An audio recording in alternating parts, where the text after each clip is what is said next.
afternoon, sir. Can you see and hear me? Yes, I can. Thank you.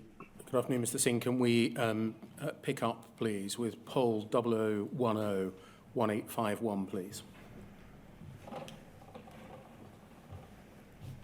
And start by looking at pages 2 and 3. Let's start on 3. And scroll down, please. Can we see this as an email signed off by Nick Wallace, the journalist? And then scroll up, please. And if we look at the date of his email, it's initially to Melanie Caulfield, asking for an interview. And he says, thank you for your help with the One Show, transmitted on Tuesday, the 9th of December. We're now preparing a second film, which is due to go out on the One Show on BBC One at around the same time next week. We'd be most grateful if the Post Office would be prepared to offer an interview expressing its point of view in the continuing dispute with some sub-postmasters over Horizon and associated issues. 2, the film we're broadcasting once again refers to concerns over Horizon. This time it features the story of Steve Phillips from Nelson in South Wales, as well as interviews from a group of former sub-postmasters, including Noel Thomas, Joe Hamilton, Julian Wilson, who say they felt under pressure to sign off incorrect accounts even though they did not understand how sums could be missing. And then 3, in our film, former sub-postmasters say it's difficult to investigate the causes of shortfalls for which they're held liable because of the way in Horizon and associated Post Office Limited processes and policies function. They say in order to open for business the day after the close of a trading period, they had to agree to pay back the alleged shortfalls, either by settling to cash or settling centrally, which implies payment later. They say this put them in a very difficult position, etc. And then if we scroll up the email, please. And just a little bit more, thank you. You'll see Melanie Caulfield forwards it to Belinda Crowe, Mark Davis, Patrick Bork, Rod Williams, Ruth Barker, Tom Weschler, copy to Angela Vanden Bogart. To see below, can I suggest we have a meeting or call to discuss, please? Copying Angela to see if we can get any knowledge about Stephen Phillips. Looks as though he's a serving sub-postmaster. The other allegations and accusations are all themes we have robust lines about. And also, of course, that we're preparing for Joe S. But I think we need to be extremely robust about opinion from specialists who have not been involved in this and are commenting on the sidelines. And then scroll up a little further, please. We can ignore that email a bit further. At the top, Rod Williams says to the copy list, please copy Jarnail, and indeed you are then added to the copy list. Can you see that? Yes. So just going back down to the top of page 2, please. The line, the other allegations are all themes we have robust lines about. And we need to be extremely robust about opinion from specialists. Is it your recollection that at this time, this is December 2014, that was still the Post Office's position?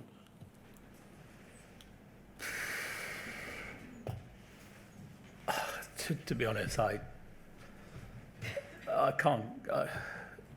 can't say yes or no to that. I don't know. I don't know what there was. As I said, at that time, I more or less was an observer. There were so many things going, so many people doing things. I wasn't copied into. I don't know. The answer to that is.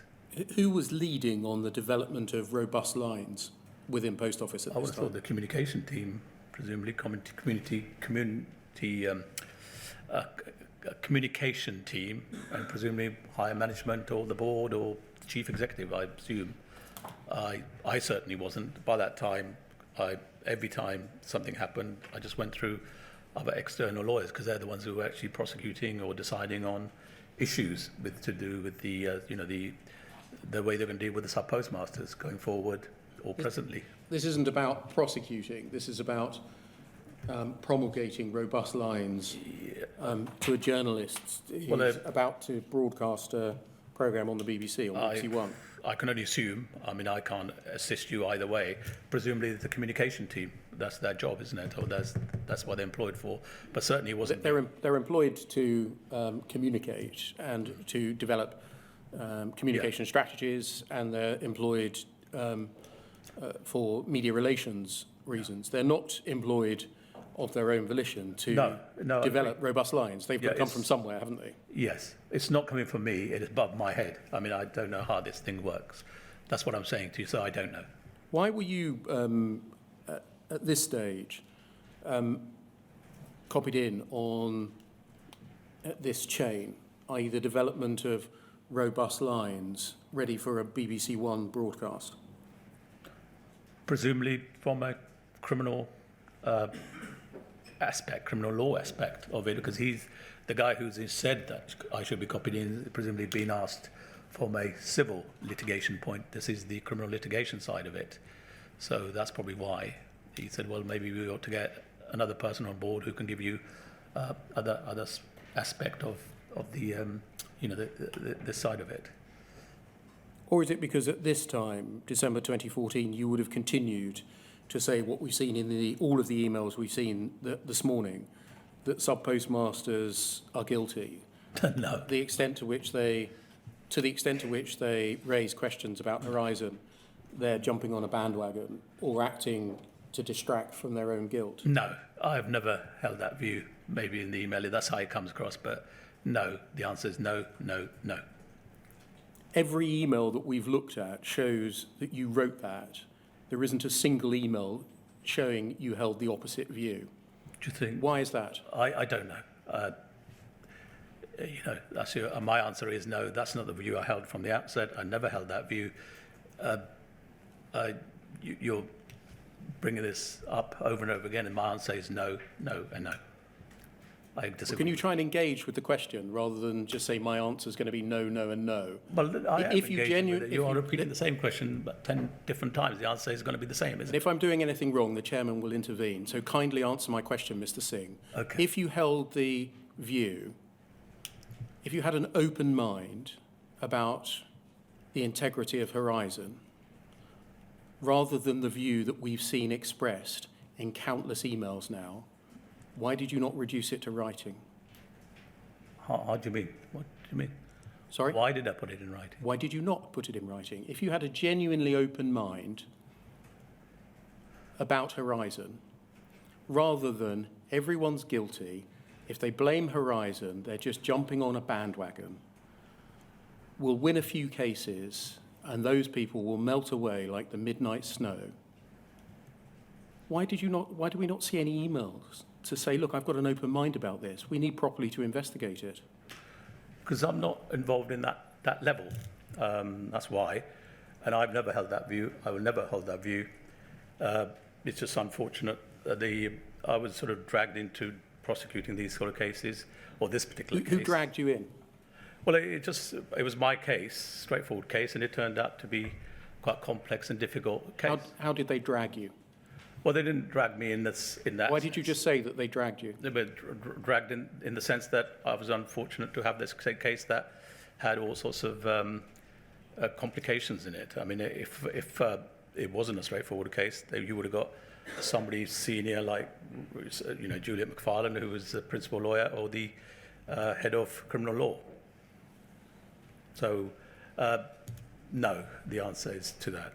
Was there in 2014, December 2014, still a siege mentality within the Post Office? We need still to be defending the robustness of Horizon. Not from me.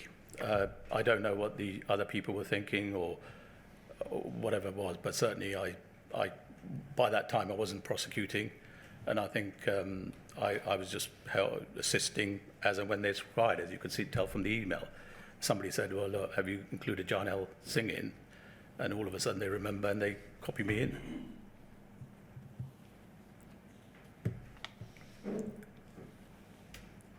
Can we move on, please, to poll 0010-1857?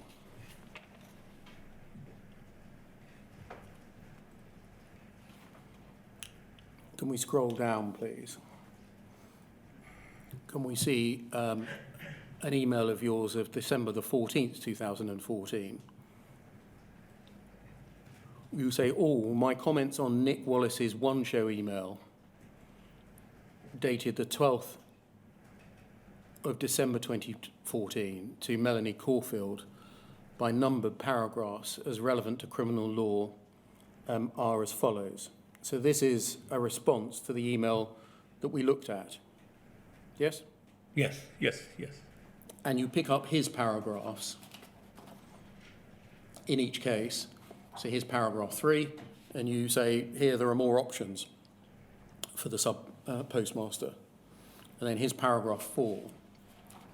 Here's paragraph 4 read, we asked one former sub-postmaster why she pleaded guilty to false accounting in court when she believed herself to be innocent.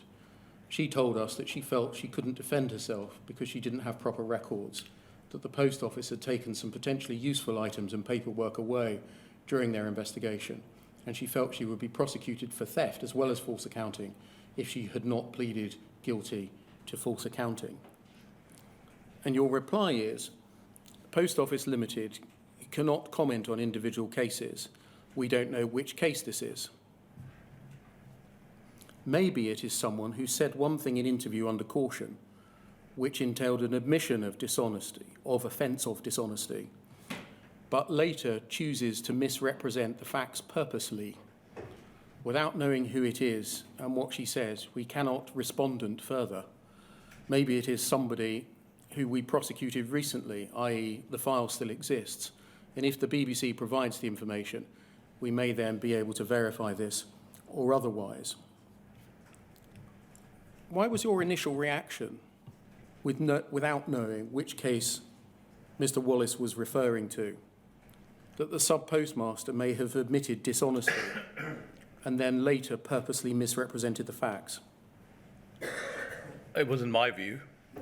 As I said previously, I have no experience of any of these type of responses to the media. I obviously sought on the whole content of it from an expert being a senior legal advisor or the criminal barrister, criminal specialist. And I said, well, look, this is what I'm faced with. This is the advice I'm seeking. Please advise. And that's basically, I've used that advice to respond to it. It's not a personal response because I didn't have the expertise to deal with it. So what I've done, like everything else, do is to seek expert legal advice to pass on to the business. So where it says my comments, these aren't your comments? No, they're not. It shouldn't say my comments. It shouldn't say I don't know anything about advice. this. Yeah, I sought advice on the, Nick Wallace's one show thing. I might have even gone further. Now that, in hindsight, from experience and knowledge, I might have said, look, I'm an expert. I will seek advice, and I will revert back to you. And then the next email would have been, this is the advice I've had. Here's a copy. That's what I would have done now, in looking in hindsight. But at that time, the pressure, the time where you are, you haven't got the time and to focus on a particular aspect because you've got the, tray full of other stuff to deal with. That's what I did. So that's why it's done on Sunday, because Monday to Friday, I haven't had the energy or the time to deal with this. So that's what are we, 11 o'clock on Sunday morning. So this... So who was the legal expert that dictated this? I think over the time, I've used various people I know or made contact through my workings with them, but I think this is probably more likely to be, Cartwright King. So you get the email from Melanie Caulfield saying the BBC is going to go to press, go to broadcast the one show. Can we have some comments, please? That's forwarded on to you. You don't reply. You instead go off to Cartwright King and say, what should I reply? And Cartwright King dictate an email to you which says this, and then you send it out as if it's your own work. Well, I think there is part of it would be. I mean, I would, like any person. I mean, I'm not expert at everything in the law. There are a certain aspect I know personally I can make a contribution towards, but this is advice which I'm seeking because I am not a specialist in that area, and I want the business to have the best advice there is.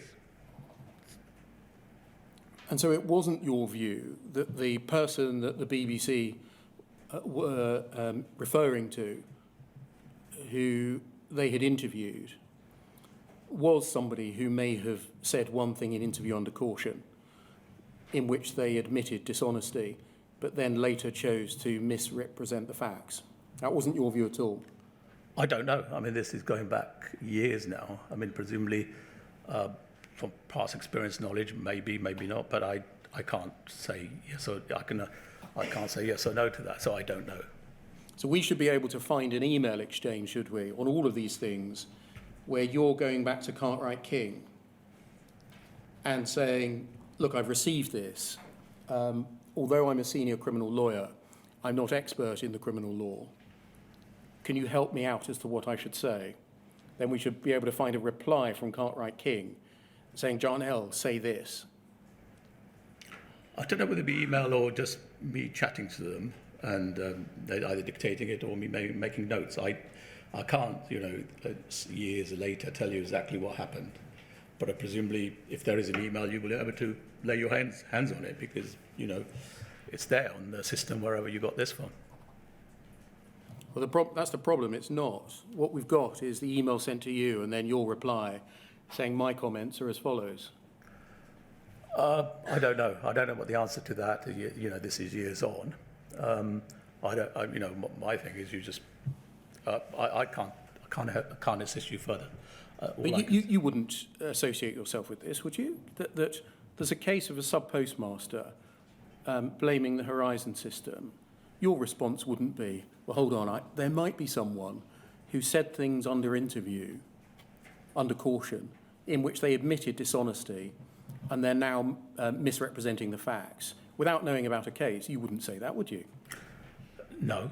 That's just wild speculation, isn't it? That's what it would be. But then it wouldn't be speculation in the sense that there may be some, if you come across a case, you might have formed that view, you kept it, and then subsequently used it. But without any knowledge or personal experience, I wouldn't have just put it down to like that. And maybe the person who's helping and assisting in their case have come across it, and they've highlighted it, and maybe rightly, wrongly, maybe I shouldn't have used it. I don't know. Is this emblematic of the Post Office's attitude towards sub-postmasters who challenged the Post Office's approach to prosecutions? That we assume that they may themselves have done something wrong. We can't countenance the idea that they might actually be right. That's not my view, but certainly whether the Post Office has or viewed, then I think the witnesses you had in the past and the future, you'll be able to ask them. I can't say for the Post Office.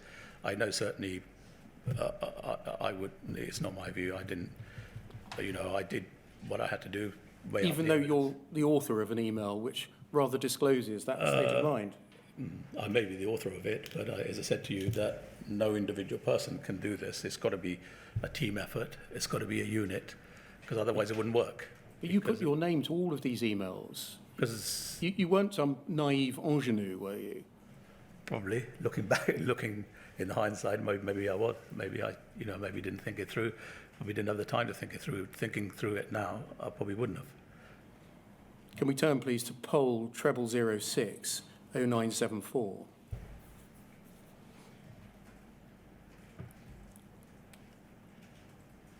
And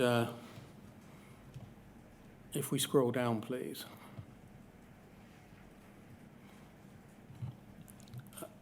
If we just look at the whole email first, you can see it's an email from you to Susan Crichton, heading Second Sighting QC, 28th of July 2013. And then scroll on, please, so we can see the whole of the email. And then scroll on. And scroll on. And scroll on. And you can see you've signed it off, yeah? So if we just go back to page 1, please. And scroll down, please. So the context from their headings, second sight and QC, appears to be the review that was being undertaken at this time by second sight and the involvement or possible involvement of a QC. And presumably that would be Brian Altman QC at that time. Is that right? That's right, yes. And you say, I was thinking about what we've been working on, here are my thoughts. And you say, I was the prosecution lawyer in the case of the Crown against Misra at Guildford Crown Court in 2009-10. As far as I'm aware, this is the only criminal trial where a jury has been required to consider in detail the integrity of the Horizon system. I can say generally about what lessons can be learned from the case in the hope that this may be of some assistance to the business in response to the second sight interim report and proposed appointment of a QC. The lessons to be learned from the Misra case. Let's scroll down, please. There are a number of lessons that can be drawn from Misra. I'm aware of the independent nature of the inquiry and of its expertise. I'm seeking to merely set out some lessons and tentative suggestions I've derived from completion of a difficult case. Was this your own work? No, it's not completely all my work. It's, as I say, I've sought the help and assistance and advice from others who know this, who could assist with. So where you say, I am aware, I am seeking, and you're making tentative suggestions that I have derived. Yeah, I mean, looking in hindsight, I mean, that's probably would have been wise to say, look, maybe even say, look, I've sought advice from A, B, C, and D. These are the thoughts of a number of people, and that will help you in appointing, the QC, Brian Altman or who else, because this is the sort of area we're looking at, the complexity of the Horizon system, and you need to be aware of that, basically. I mean, I don't think there was anything in it. I mean, that's basically more or less what I done previously. So you continue, Horizon is a complex computer system about which even eminent experts can make mistakes. Can you see, we've seen this before, haven't we? yeah, it's the same. This is a rehash Yes. of another email. Yes. There was no reason to doubt Professor McLachen's expertise in good faith, and time again he had to be corrected by Mr. Jenkins. Yes, same. Not the only expert to have misunderstood. I've spoken to colleagues, etc.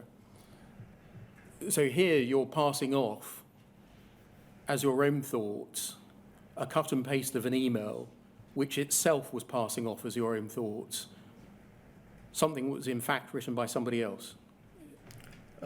Is that where we've got to? It's yes, I suppose you could say that, yes. Well, I do say that, and I'm asking you. That's where we've got to. I Mr. think, Singh.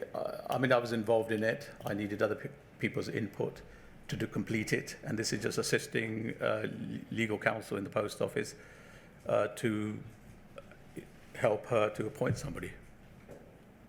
Can we scroll down, please? In the last paragraph on this page, you say, it's very easy for a dishonest sub-postmaster, as Mrs. Misra was proved to be, to make vague accusations against Horizon where other lines of defence are closed. It's difficult not to attract sympathy for such false claims. A sub-postmaster is likely to be viewed as a hard-working person of good character. Most sub-postmasters who steal do so because they're in financial difficulties, often stealing simply to prop up their failing shop business. In such circumstances, there will be no evidence of luxurious living. A dishonest sub-postmaster can use these factors to create a false picture that he or she is the honest, hard-working victim of a complicated yet flawed computer system. Where did that description of the dishonest sub-postmaster come from?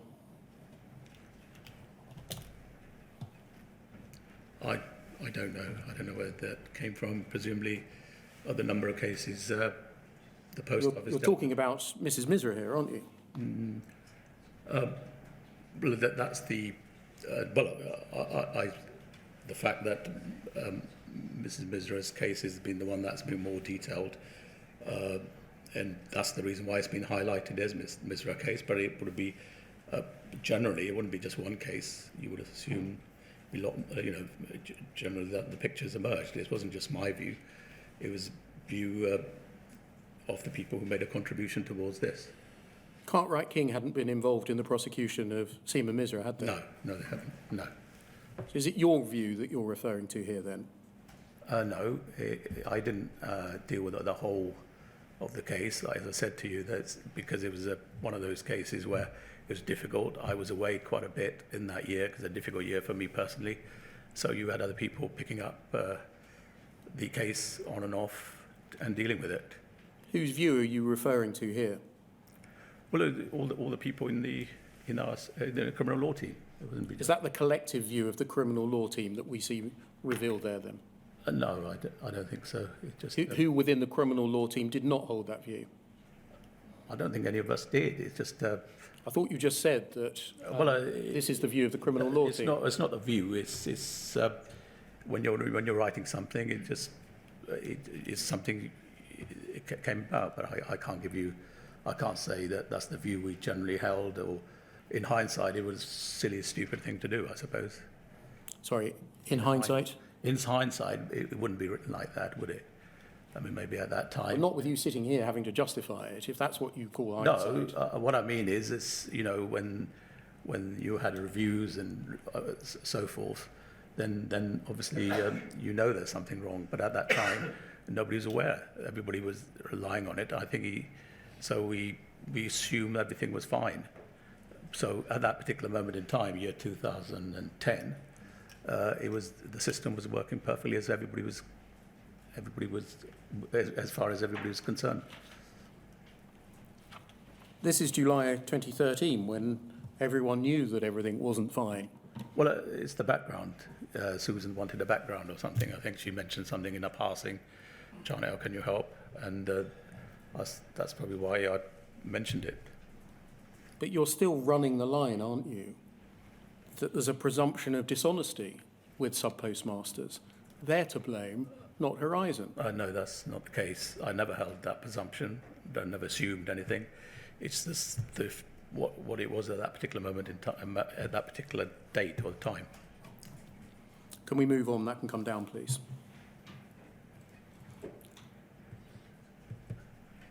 You refer in your witness statement to the supervision of prosecutions or investigations and charging decisions undertaken by Cartwright King.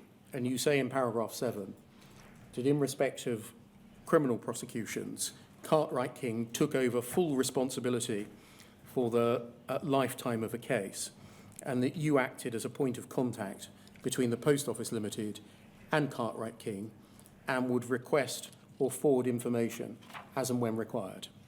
And you made a correction to that part of your statement this morning. I think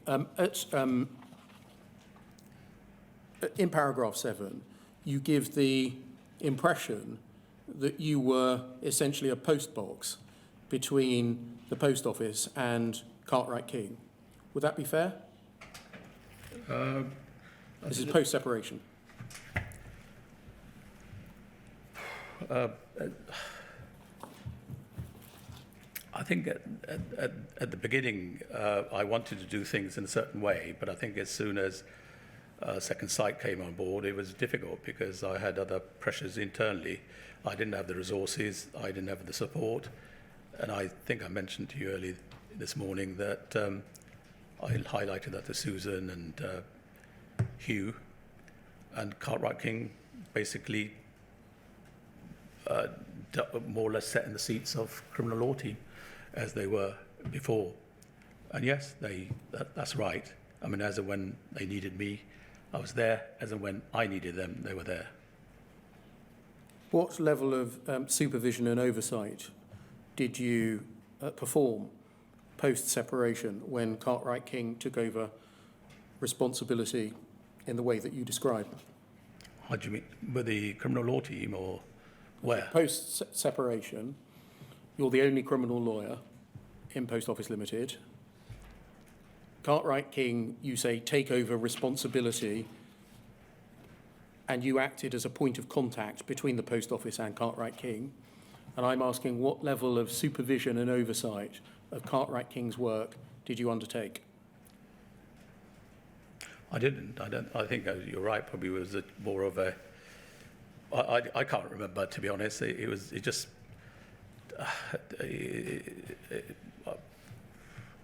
I don't know. I mean, the answer to that, I certainly. It was more like I described to you. It's a relationship where they basically knew our work very well, but I think they've came on board on the sub-postmasters cases early year 2011. That's what I was going to ask you. When did Cartwright King take over full responsibility for the lifetime of a criminal case? I think more or less March year 2011, something like that, because we didn't have the capacity in-house, and I think more or less some of the cases where I did one or two initial advice, that is year 2020, March 2011, and I think I went up to Rob Wilson and I said, look, how are we going to manage this? And I think soon after, a decision was made to pass all the sub-postmaster cases to Cartwright King, and I think they formalised the position even more after the 1st of April, year 2012. But they've been more or less dealing with our cases, or the sub-postmaster cases, prosecution sub-postmaster cases a year before, March 11. So between March 2011 and April 2012, who in the post office was responsible for the supervision of the conduct of prosecutions undertaken by Cartwright King? Presumably the head of criminal law team. Did any of the criminal lawyers take part in such supervision of prosecutions conducted by Cartwright King? I don't know to that. I mean, I honestly, I don't know. I certainly, I think one of the problem was, reason being, I think the principal lawyer, I think she had some medical problem. I think she had to take 6 months or 10 months off. And I said, well, look, Robert, I can't deal with this. There's just too much. I don't know what number of cases we're involved with now, but so that's when the decision was made. Just sub-postmaster cases just went to Cartwright King from then on. So you can't help us as to who within the post office was responsible for the supervision of the conduct of prosecutions by Cartwright King between March 2011 and April 2012? It would be Rob Wilson, I would assume. Just Rob Wilson? Yeah, I would have thought. Okay. It certainly wasn't me, because it wouldn't be me on my sort of grade or whatever it is they call it. Yeah. If all of the prosecutions were being undertaken and they undertook full responsibility for the lifetime of criminal cases, Cartwright King, Yes. between March 2011 and April 2012, what were you doing? Well, almost everything in-house. I mean, as you know, Jarnail, can you help with it? Jarnail, help with that, because there was a lot of going on. You've got the second side involved, you've got a mediation, you've got the all sorts of people reviewing it, shifting through the cases, the chief executive period. When you said shift, do you mean sifting through the cases? Shifting, sorry. Shit, sorry about that. Yes. So, it was very exhausting. It's very extending, but it was enjoyable in the sense it was something new. And the beauty of the good thing was that I had experts, Cartwright King, the barristers in Balliard, assisting and helping. So from a development point of view, it was quite good, but from... I'm less interested in your professional development, but more interested in and how fulfilled... Well, I'm filling it in purely because, there was other things to do with the in-house. I mean, I can't list all of them because it was Susan, Hugh, other team members. You've got the civil litigation lawyers, again, dealing with the mediation side of it. So would this be right? Between March 2011 and April 2012, you were engaged in work that concerned the fallout from the discovery of some problems or potential problems with Horizon and liaison with parts of the business concerning the second site review, the setting up of the mediation scheme and other things like that, rather than the conduct of prosecutions? I mean, with mediation and the setting up other aspect, they're just on the periphery of it, on the outside. I wasn't heavily involved in any of that because I wasn't part of that. But any criminal aspect, getting data together, I think the board wanted some sort of sheet as to where, how many cases are being prosecuted, how many cases are not, the progress side of it, things. And I think, I don't know what the remit of Hugh. I think he used to email me, Jarnail, can you give me this? What does that mean, from a criminal aspect? Generally that. And after April 2012, post-separation, where you were the only criminal lawyer Yes, within the post office. I was the only criminal lawyer there, yes. Who was responsible within the post office for supervising the conduct of prosecutions that were run by Cartwright King? Well, I suppose it would be Hugh. Hugh had quite an input into it. He always wanted to know what was going on. And I think... what was Hugh's job then? He was head of legal. Civil? No, overall. And so you, as the only criminal lawyer, didn't have any role in the supervision of the conduct of criminal prosecutions run by Cartwright King? I think they kept me informed as to what was going on. I did ask a lot of the time, but look, Hugh wants to know that, Susan wants to know that, business wants to know that, and they're very helpful. They used to, and also I think I had quite a good relationship with their lawyers, 4 or 5 of them, and they always said, Jarnail, they used to flag things up for me so I can in turn keep myself up to date and communicate that to, Hugh and Susan. Was there a system for reviewing how Cartwright King, or indeed any other external solicitors, were conducting their prosecutions? I don't know whether there was an official policy, but I wasn't aware of it. But that would have been, I wasn't copied into anything like that. I've not seen any policy as to how they've been reviewed. But I think they were sort of more or less, because Second Sight came in on board more or less June, July 12, I think it was. And I think after that, I was from a different position to where I wanted to be. And I think that again is something that Hugh and Susan would have monitored or had something in place to chat to them and work out, do their appraisal. And So it's Hugh and Susan's job, not yours? no. Was there any system in place, to your knowledge, to ensure that Cartwright King would be aware of any potential Horizon system issues or user issues relating to Horizon? I would assume so, but I can't say yes or no because I wasn't part of it. I wasn't told one way or the other. And so as the only criminal lawyer, you were kept out of the loop, were you? Well, I think as you could probably see from the emails that yes, most of the time. I was a bit sort of as and when there was advice to be sought or some input, they included me in. But I think a lot of it is things that's been they've been there. Civil litigation been part of the Post Office Limited, or some of the people been there longer than I have. I don't before even their separation. And it was business as usual. The criminal lawyer side was something that was new to them. And we had the Cartwright King in place. We had the Belliard lawyers, barristers in place. What were the Belliard barristers doing? Well, they were prosecuting. Talking in April 2012 onwards. I think there was an ongoing cases which they were brought forward, which they were already part of.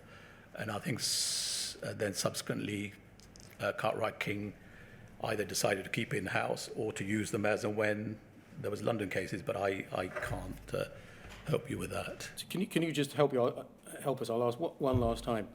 As the person with the 15-year history of prosecuting cases, as the person who was the criminal lawyer, why after April 2012 did you have such a limited role, even though you were the only criminal lawyer in the legal team? Yeah, that was what was required.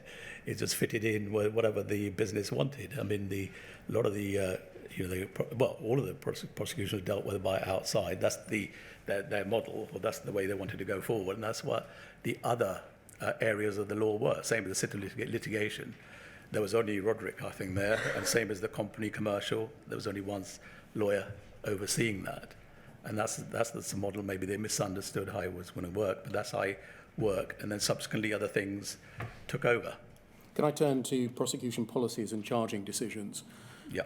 In your witness statement, it's paragraphs 19 and 20, you say that during the period when the Post Office was still part of the Royal Mail Group, so this is up to April 2012, files would be prepared by investigators and sent to the criminal law team for advice as to prosecution and appropriate charges, correct? Where are we? Where are we? 19 and 20.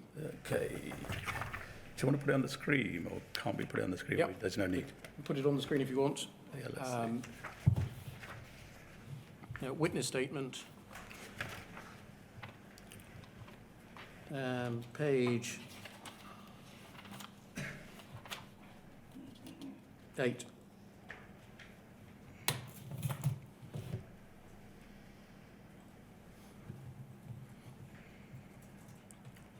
Foot of the page.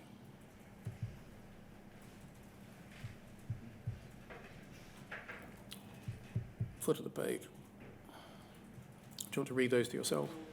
Where are we? Number 20 or 19? Both. 19.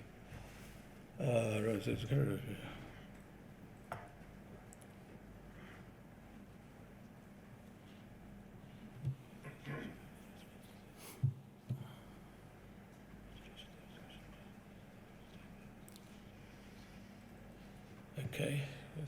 And so my summary of that was, in paragraphs 19 and 20 of your witness statement, you described that during the period when the Post Office was still part of the Royal Mail Group, i.e. up to April 2012, files would be prepared by investigators and sent to the criminal law team for advice as to prosecution and charges.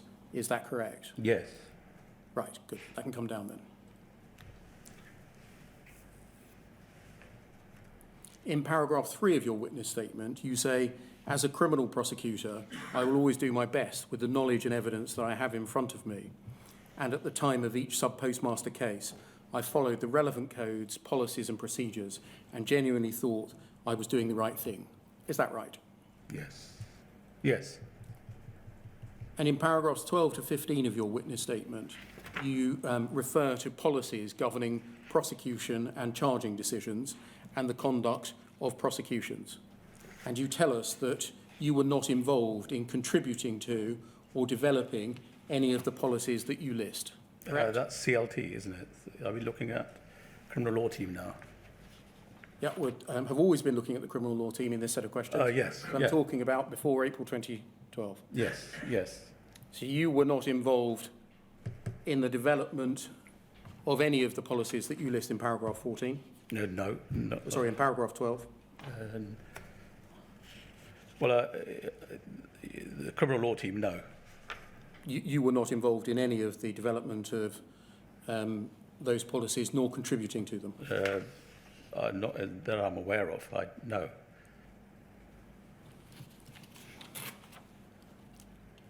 And you tell us in paragraph 15 that although you're described as the owner of a policy, that simply means that you adopted the policy on behalf of the Post Office. Yes. On its separation from Royal Mail Group, is that right? That's right, yes. And so if we saw policies with you listed as the owner, that does not mean that you contributed to the content nor approved of the content, is that right? Apart from 1st of April, year 2012, I would have, no, I'll be very surprised if there is one.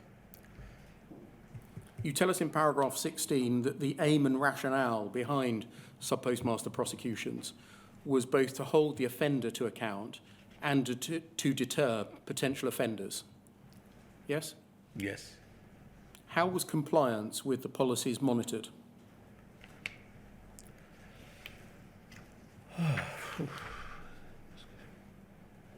How do you mean? Can you sort of elaborate a little bit so I can help you? There are a series of policies Yes. that say when you're conducting investigations and prosecutions, Yes. you should do these things. Yes. How was compliance with those things assessed or monitored? When I advised, I think it was all to do with the prosecutor's code, basically. I've obviously read them when I joined the criminal law team and subsequently, but as far as the monitoring side of it's concerned, that wasn't part of my remit. I didn't get involved in it. Certainly, I made the results known on every of my cases as to how they were put together, who put them together. It wasn't part of my employment or part of my role. What about you not as the monitor, but as somebody who was monitored? It'd be appraisals. I think we had appraisals every 3 months or every 2 months, and I think certainly when I was away, people looked at my files, the advices I gave, and I think some people who went to court on a certain case, it was one on their case, and my case was, for a hearing on the same day or same time, they would review it. That type of thing is the only monitoring I can think of. I can't think of any. And by that, do you mean monitoring your advocacy? No, I mean they would physically have my file in front of them, and certainly Rob certainly looked at it, because I think appraisal times, or subsequently, whereas when he looked at it, he would advise on it. You should have done this. You should have done that. Be careful on that. And I think once or twice he might have even said, "Look, this is the way you should have done it. Why didn't you consider that?" So that was the sort of way it was monitored. There was no set, procedure or. So it was chats, essentially. I don't know. I don't know what he did with it. I don't know whether he subsequently reported further down to his line managers. I don't know, but certainly. I'm talking about between August 1995 and April 2012. So there's a 17-year period. Yeah, there's my. I'm asking you as a lawyer how you felt that your adherence to policy was monitored and assessed. Well, certainly when the matter is before the courts, then we briefed counsel because they had the right of audience. We didn't. They certainly came back, with their own advice and opinions. Then you had a lot of the time, maybe a lot of even the defence lawyers come up with all sorts of, in their defence statements. Are you saying that your performance was monitored by defence lawyers? Well, not monitored, but then you can see from the way they're responding to it, you're engaging with them in that way. But certainly internally, it would be appraisals by the head of criminal law team. Can I just get this right, Mr. Singh? In answer to my question, how over a 17-year period as a prosecution lawyer was your compliance with post office policy monitored? You've answered by defence lawyers. No, that's one of the things I mentioned, and say, well, you learn from it, don't you? As and when somebody's, reacting to it. But certainly it would be appraisals. I think every 3 months, every 6 months. I don't know what now.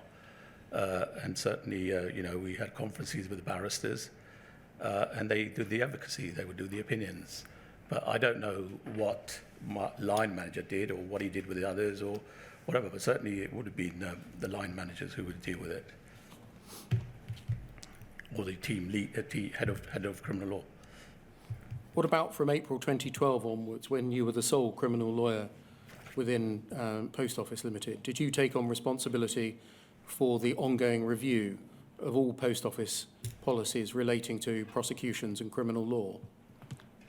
I think that was Hugh or Susan. I think they were more hands-on that. Hugh and Susan again.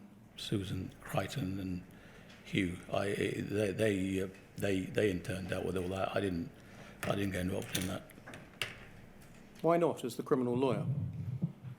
I don't know. I can't honestly answer that. I can tell you that I wasn't involved in it.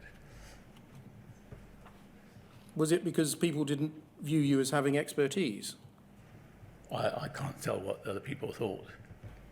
But surely as the only criminal lawyer in the business, there's a suite of criminal law policies here. Wouldn't you put your hand up and say, hold on, that's my job? I didn't. Well, maybe I should have done in hindsight. You're not involved in any prosecutions, you told us. That's Cartwright King. Yeah. You're not involved in supervision of any prosecutions. That's Susan and Hugh. You're not involved in maintenance or review of the policies. That's Susan and Hugh. What were you doing? Well, as you say, what I did do was obviously picked up on various aspects of it, training of the investigation officer, which I did with the Cartwright King. I was involved in getting Simon Clark to look at the prosecution policy. I was also involved in getting advices on auditors being, how the auditors ought to function, how they ought to deal with their role within the criminal law. There was so much there you would not believe. I didn't have. I mean, ideally, I would have. That's what I would have done. I would have basically taken over and then made it my own, but it didn't sort of quite work out that way. Can we look, please, at poll 0012, 2123, please?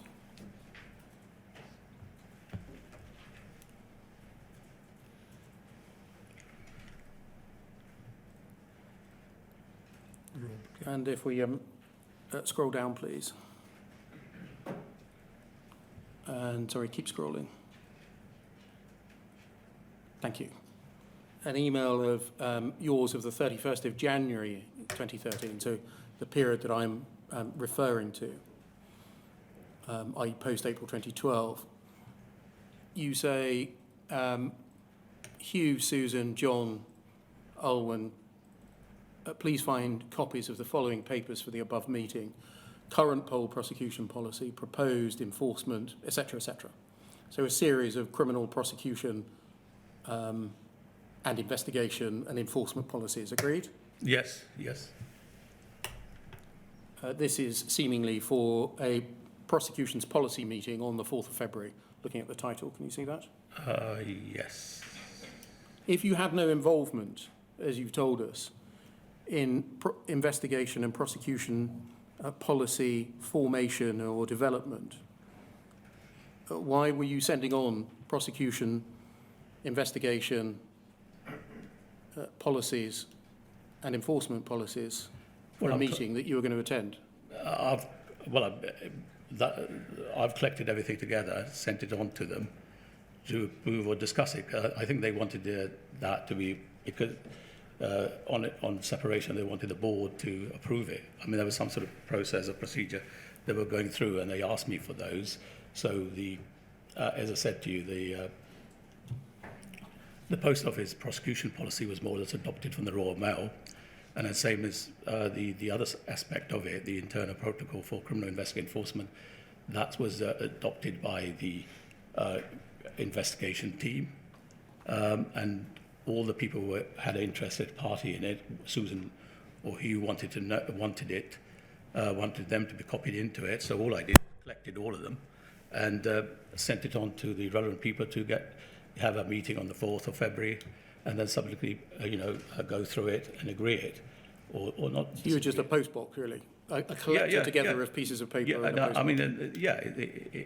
Postbox in that respect, but there was other aspect I was involved in as well. But yeah, I suppose in realistically, maybe you're right. I agree. Just a postbox. Well, I wouldn't say just a postbox, but if you say that, maybe yes. Can we look, please, at poll 0012 5197? And if we can go to the last email in the chain, please. And if we scroll up from there, email from Bond Dickinson, we scroll up. From Gavin Matthews at Bond Dickinson to Chris Oyard and you in May 14. I understand from Brian he's close to having a first draft of the poll prosecution policy document. He does have some questions. And then just looking at an example, what will the hierarchy of poll prosecution decision-making be in the future? Who will be making the final decision on authorising prosecution, Jarnail or Chris as General Counsel, or will the role be split? And then the answer that comes back, Jarnail will be the decision maker for Post Office Limited prosecutions. We recommend that procedure be put in place to enable the investigation officer to appeal to Chris as General Counsel in the event that he or she disagrees with Jarnail's decision. And if we scroll up, please. your reply, please see in blue, Chris and my reply to Brian Altman QC's 2 questions on the poll prosecution policy. That does show you, does it not, Mr. Singh, involved in the formulation of policies in at least 2014? No, what happened there was I think Brian Altman was advising on it, on instructions or brief from Gavin Matthews, and I think he formulated some draft. I think he sent it to me to have a word with Chris, who was the interim general counsel for the post office, and I think I sent it to him. He wanted some sort of input from me, and I advised, and that never came into fruition. It never came into being at all. For some reason or other, I don't know where it landed. But when I left, I never made any decision on any prosecutions. I'm not asking you about the substance at the moment, whether you in the event became the decision maker No. on prosecution. No. I'm just asking you the question in the light of the evidence you've given in your witness statements and today orally, that you had no role in the formulation or the development of policy. Why we see in this email Brian Altman QC asking a question and you replying, please see Chris and my reply.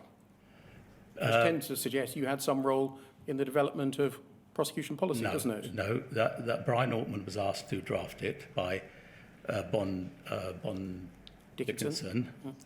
I don't know, I wasn't part of that briefing. It was sent to me as the only criminal lawyer. I passed it to Chris.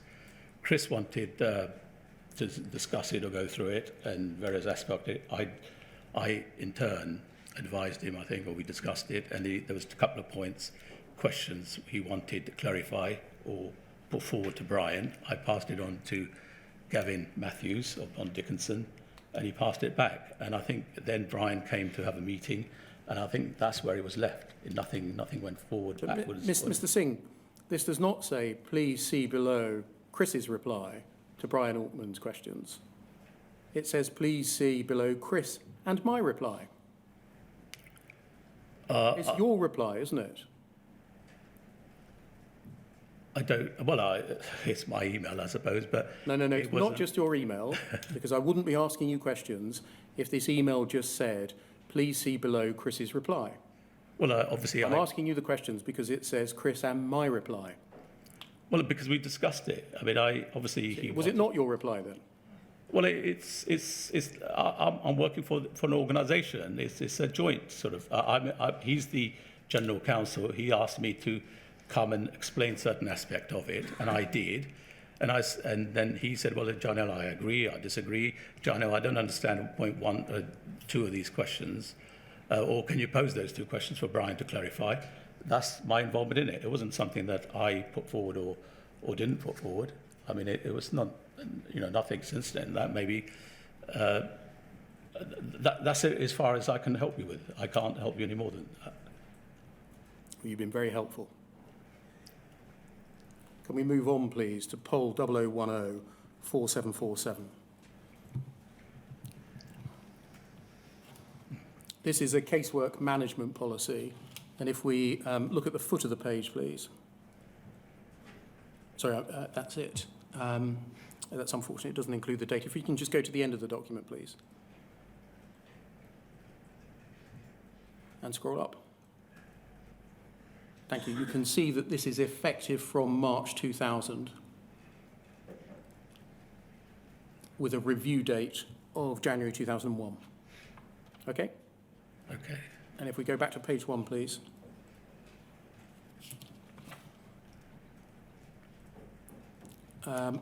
We can see the aim of the policy, its purpose, is described to be to ensure that adequate controls are in place to maintain standards throughout investigation processes.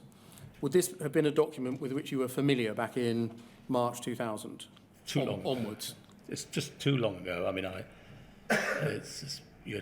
probably read it at some stage, but I can't tell you one way or the other where it landed or what we did or didn't do with it. Can we go forward to page 4, please?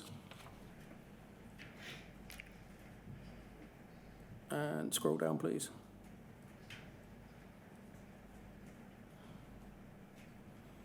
I'm so sorry. If we scroll up, please. Add a bit more. And a bit more. And a little bit more. I'm looking for paragraph 3.2, please. Thank you. Prosecution casework.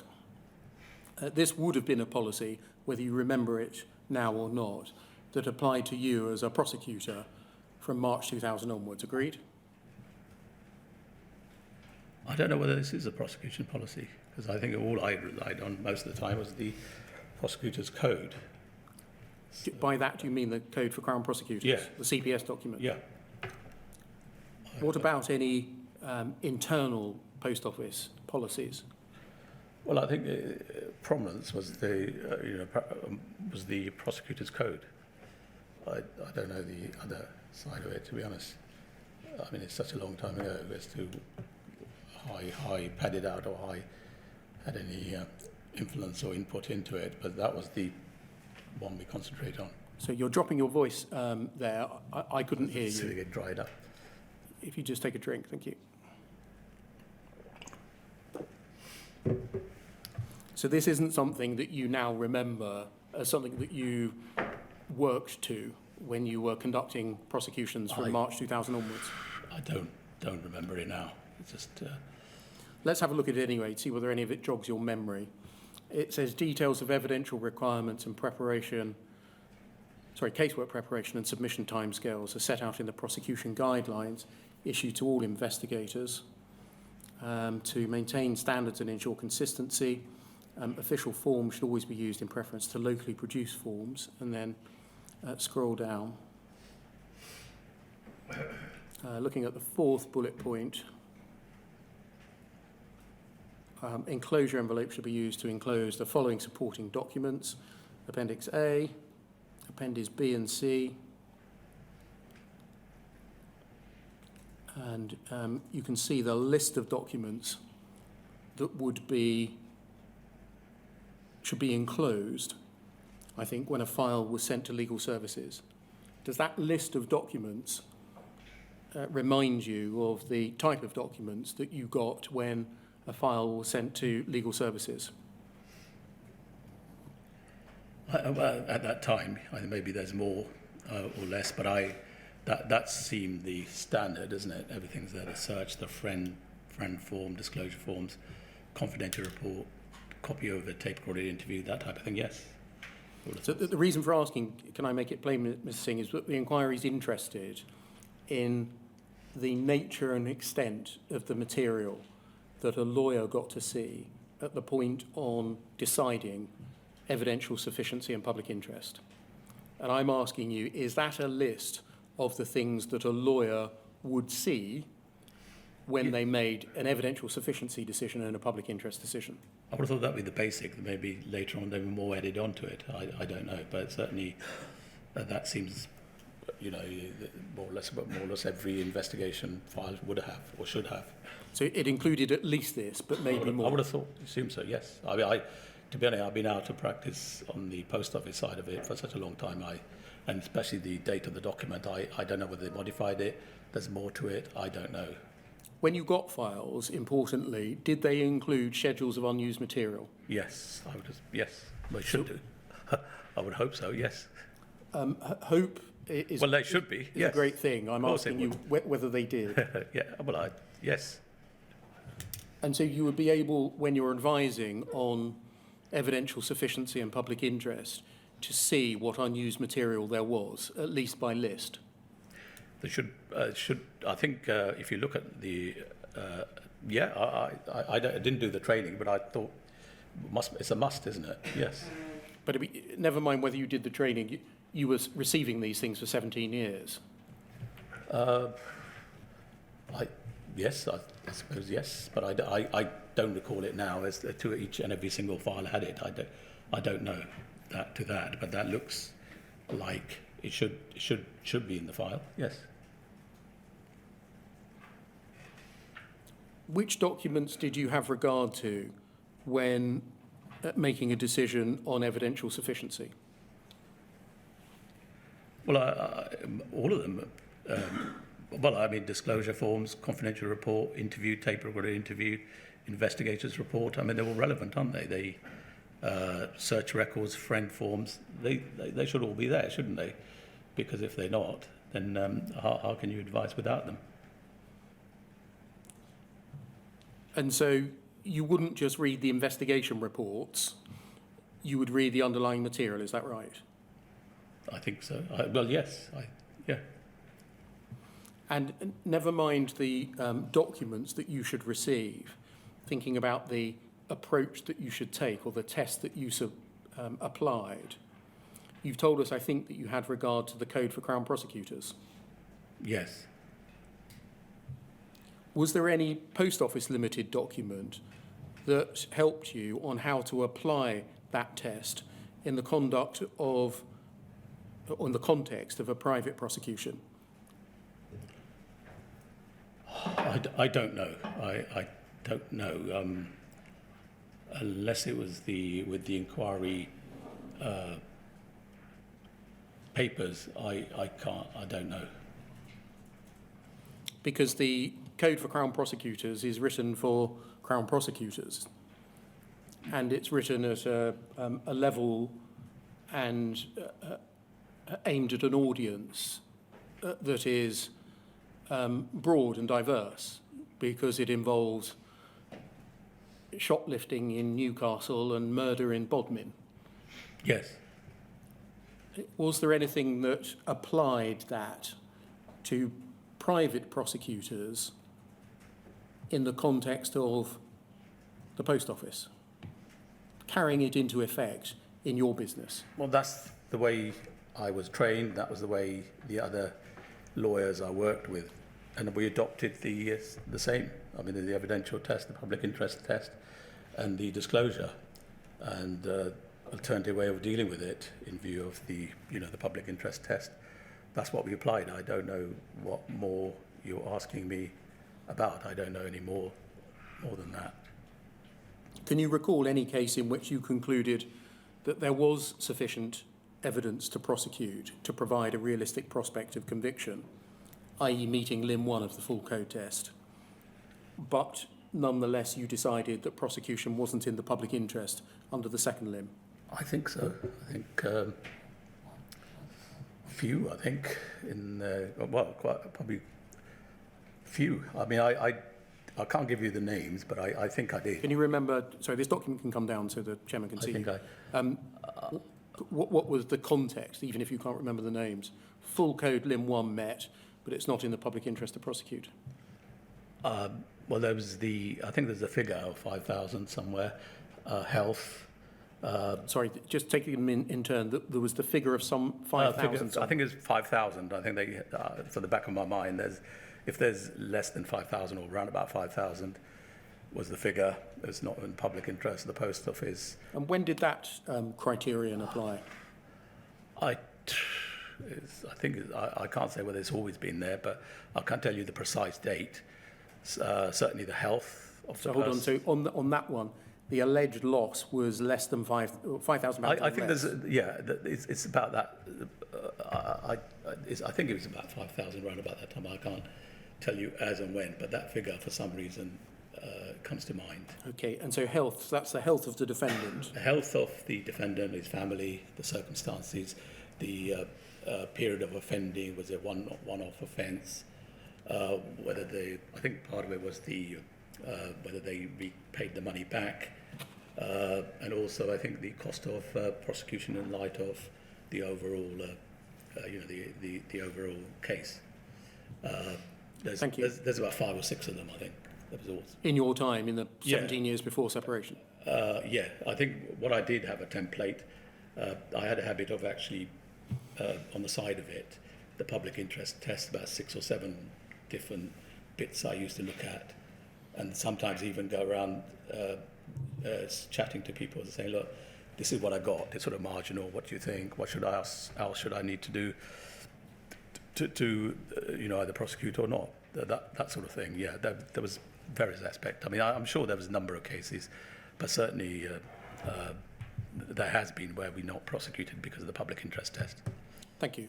So I don't know whether that's a convenient moment for you. It is in terms of the topics I'm addressing. Might we break for 15 minutes until 25 to 4? Yeah, fine. Thank you very much, sir.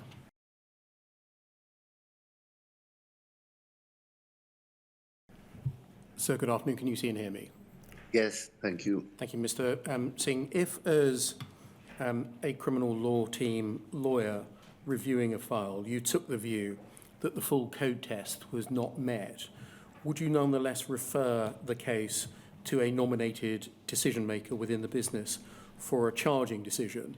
Or would your advice that the full code test was not met have been decisive without the need for the case to then be referred to a decision maker within the business? No, it'd be closed. I wouldn't take it further. It's closed. There's no evidence. Why would it go to the decision maker? There's no decision to be made, is there? Well, that's my view. I mean, I would say no. So in that case, the lawyer was the decision maker? Well, a decision in the sense that there's no evidence. Or no sufficient evidence? Yeah, there's no sufficient evidence. There's no realistic process of conviction. So what decision is there made? There is no decision to be made, is there?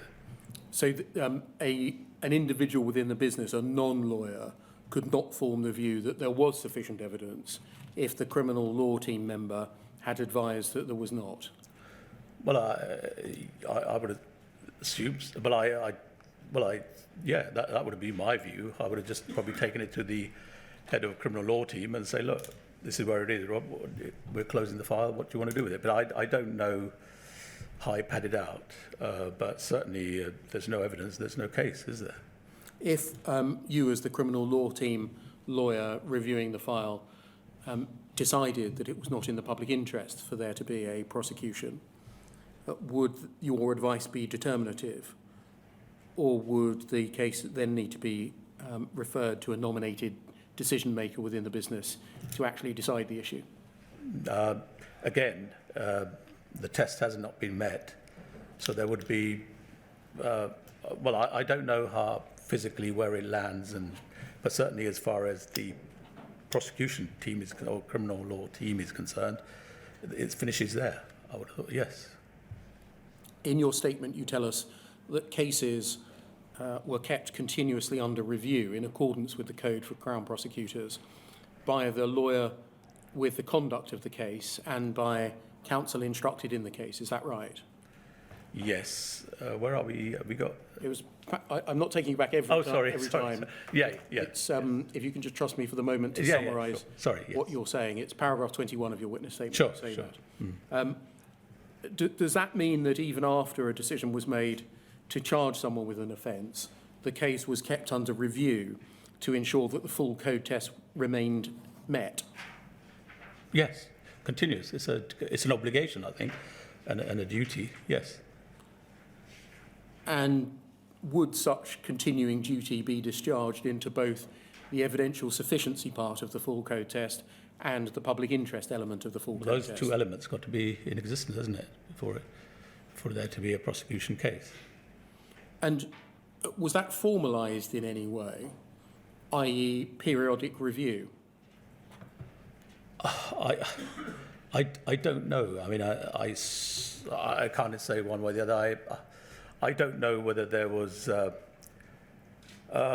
would have thought the only person, certainly within the criminal law team, would be the head of criminal law. I don't know what he did with it, or whether he had a file or paper trail or something. But certainly he did review the cases. I know for sure because he did amend one or two of my advices, and also it would be taken up at the appraisals. I'm talking about you as the criminal lawyer with conduct of the prosecution. Yeah. Did you periodically review whether both elements of the code test were met, i.e.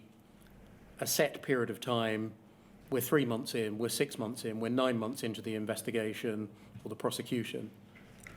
Let's conduct a review. Let's have a stock take. Let's stand back and see where we are. I think when the case was on, sounds not. No, it's the way we were structured. Certainly, when the case was continuous, there was letters there was physical letters coming in at that time, Rob will look at it, he'll pass it to me. If it was already in the Crown Court, the file would be with the legal executives, and I would pick it up, and there was times when I would go through it really thoroughly.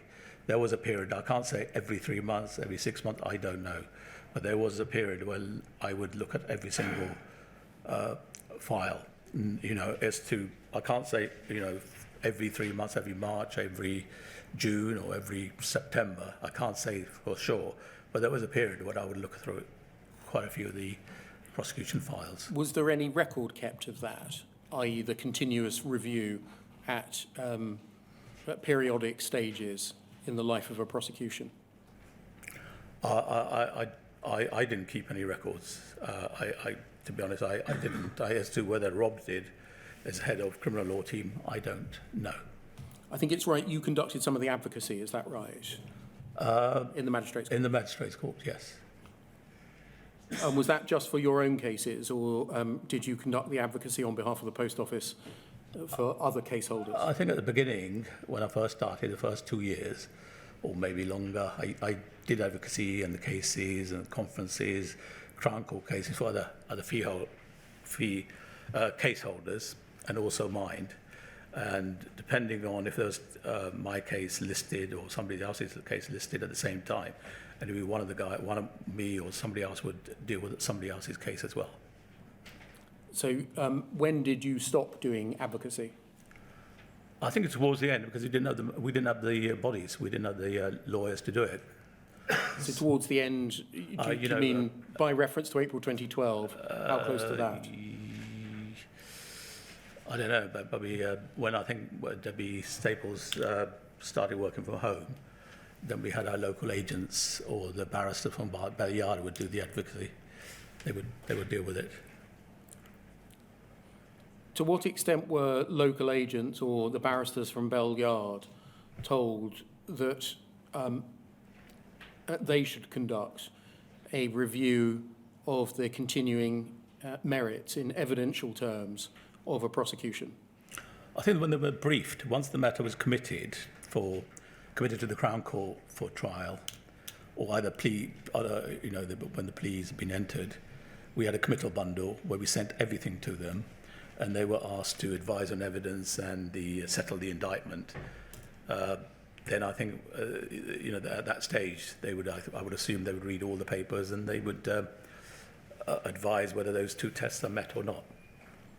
Did you understand the advice on evidence to be an advice on evidential sufficiency pursuant to the full code test of sustaining an allegation or allegations under the criminal law, or B, an advice on what evidence should be obtained?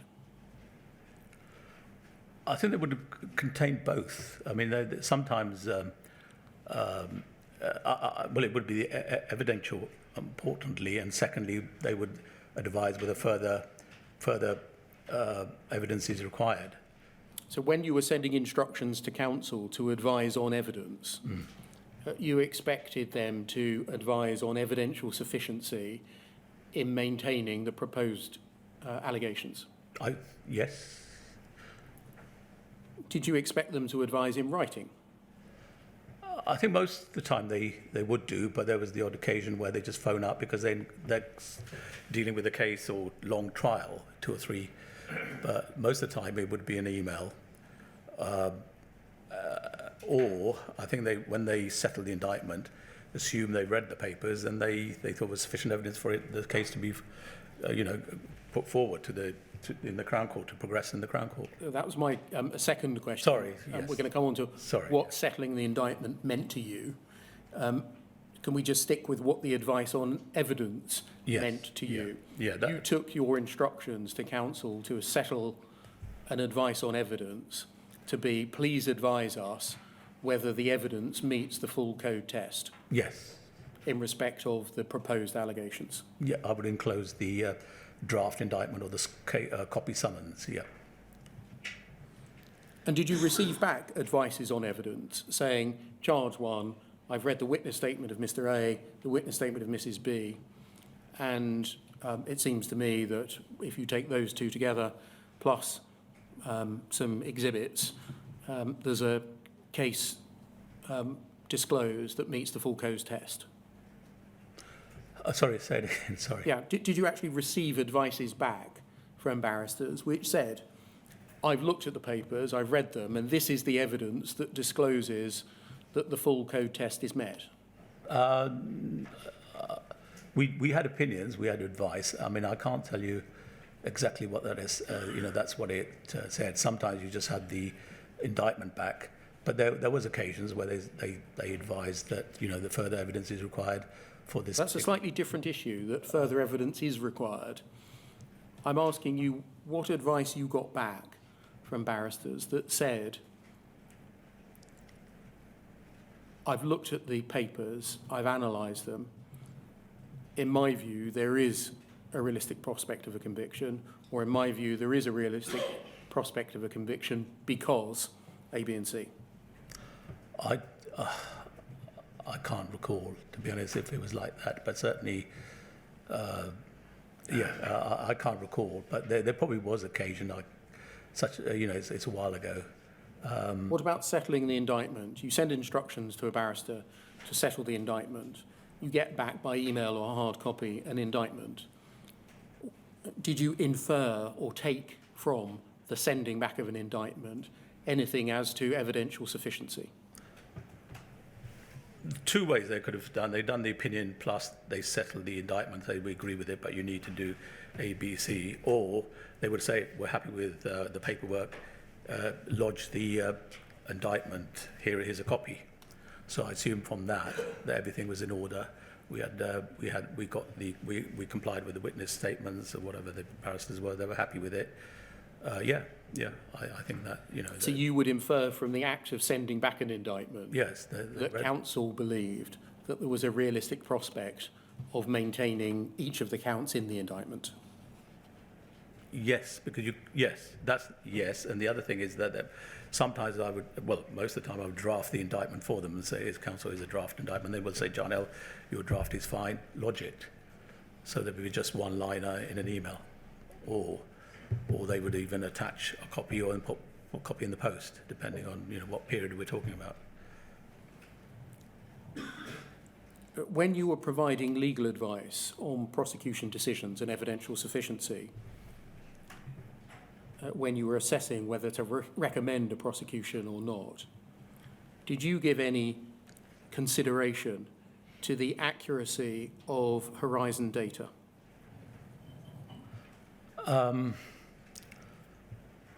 I think the way it was worked out was that we had a witness statement, or I always asked for a witness statement to say that the Horizon system had been properly installed, it was working in order, how did it operate?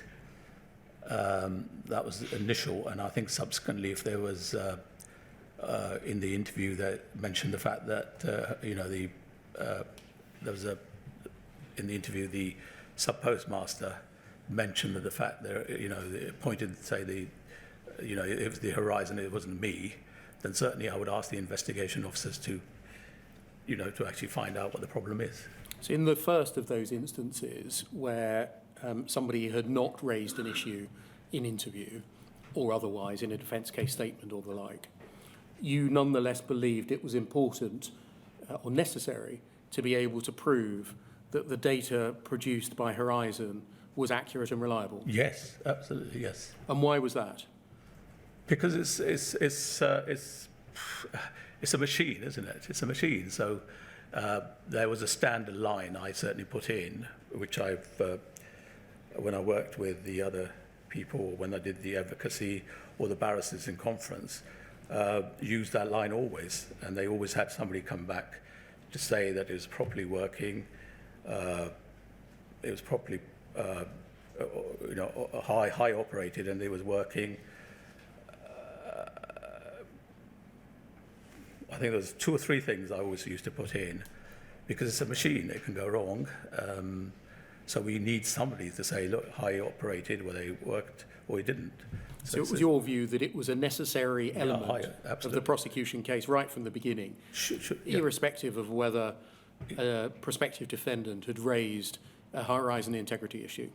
Well, it was a standard one that everybody agreed with, and I used. I didn't look behind it, or maybe I should have done. That's what we did, and then we had somebody, I don't know who, actually had a witness statement to that effect. And then, subsequently, if it was raised like the Mrs. Misra's case, it would have been investigated and further inquiries made and further documents obtained. But that's the way, our advice was structured. How did you satisfy yourself that there was an actual loss in each case? Well, the interview, then you had the... Sorry, the interview. the interview in the sense that, what's the sub-postmaster's explanation, what he's saying. Then firstly, it's the auditors. Auditors would go in and they would sort of audit the branch, and they find a shortage. Then it was the interview. Then it was the operation of the system itself. Then you had witness statements, the access, who actually put the figures on the system itself. That type of that's the sort of evidential side of it I would have looked at initially. Then as the matter progressed, you got more and more evidence as to it. Was audit data or were transaction logs sought as part of the initial investigation, or only if the sub-postmaster raised the horizon integrity issue? Well, looking back on it now, I think that was essentially done. They should have been done right from the outset, but it wasn't.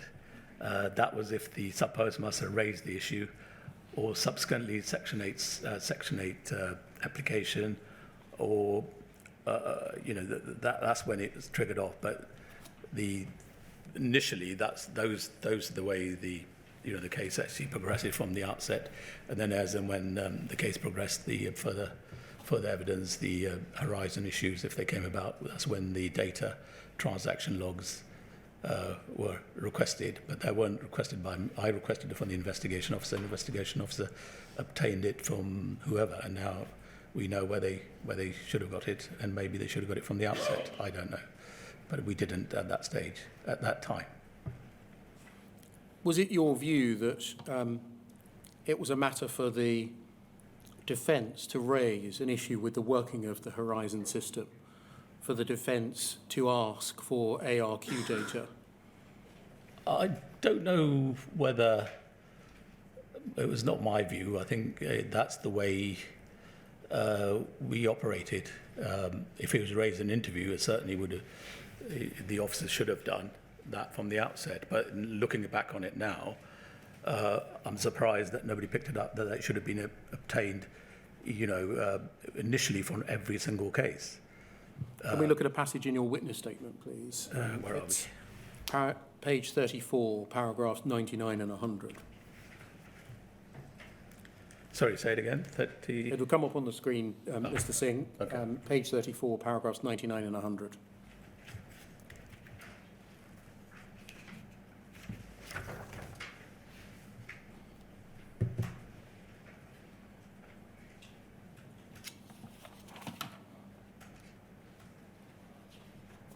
Oh, okay. Thank you. And 99, yeah. And 100. You're here dealing with Mr. Blakey's case. And it's just something you say. You say, from my recollection and from reviewing the documents, the working of the horizon system were never raised as an issue, and ARQ data was never requested by the defence. I can't comment on any investigation, as this would have been carried out by the investigation and security team prior to me receiving the file. Mr. Blakey was represented by solicitor and counsel who were entitled to request any evidence that they needed to support his defence. In addition, the defence are able to make a Section 8 application for disclosure should his legal representatives have thought that evidence was being withheld from him. Mr. Blakey pleaded guilty and no such request was made. the ratio, the essence of the Court of Appeal's decision in Hamilton Yes.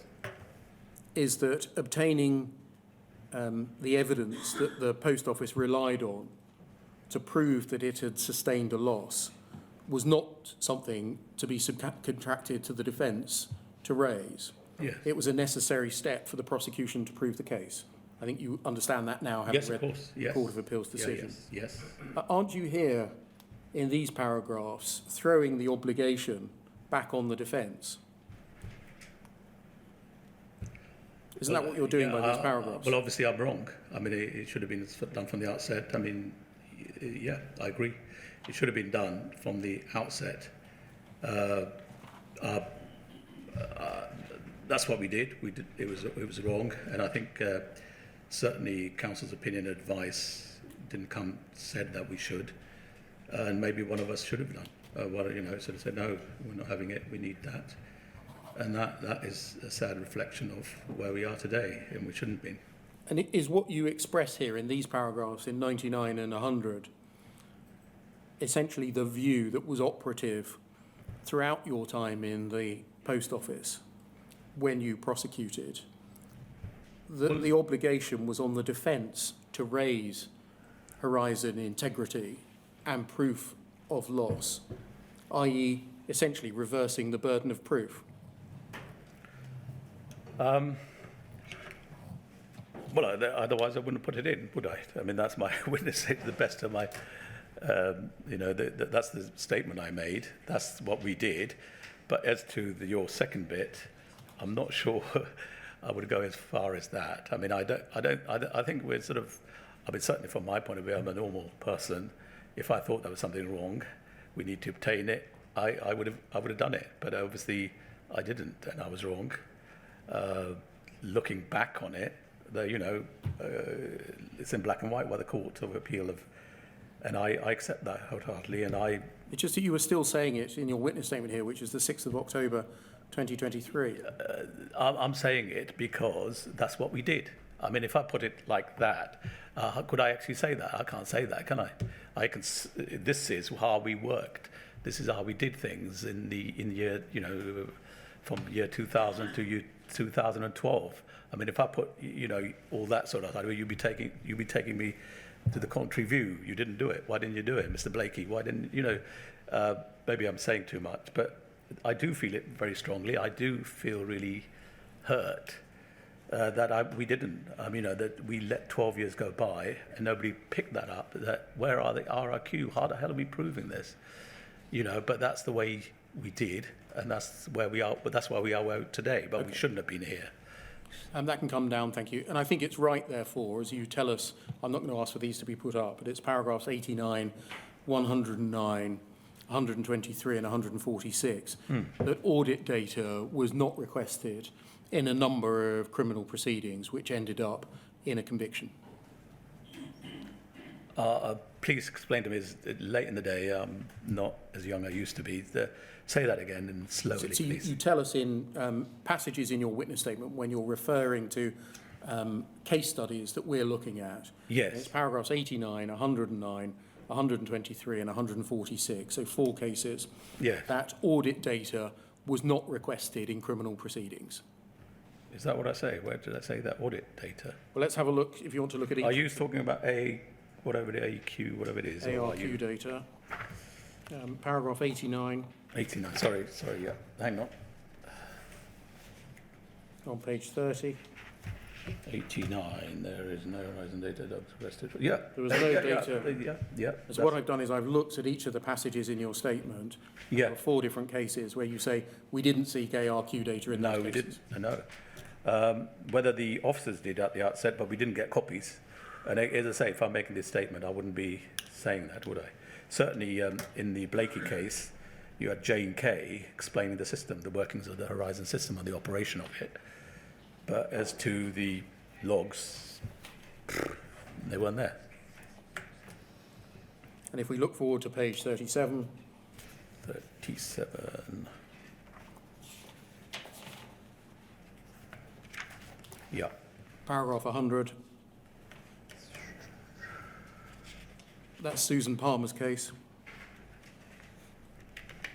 Yeah.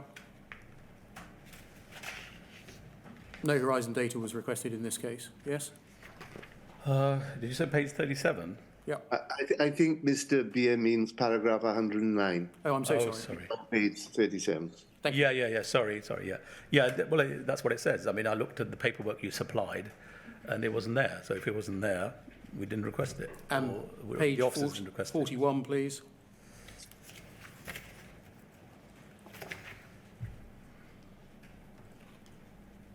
Yeah. Paragraph 123. This is dealing with Susan Rudkin's case. No Horizon data was obtained in this case, or requested in this case. Yeah, Correct? Yeah. And paragraph 146 on page 46.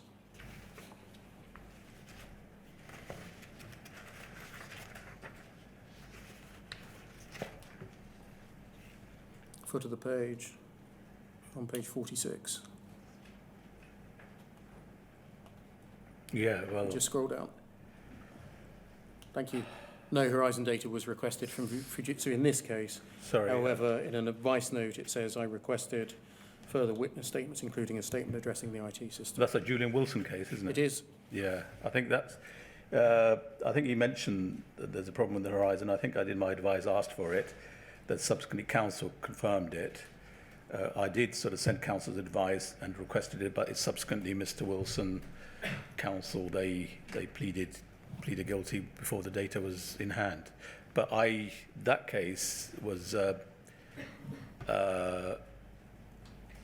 think there was advised or whatever it is subsequently by Rob Wilson, and I think he also amended the charges, and I think also the basis plea was agreed by him, and maybe it's something I don't know the ins and outs of it.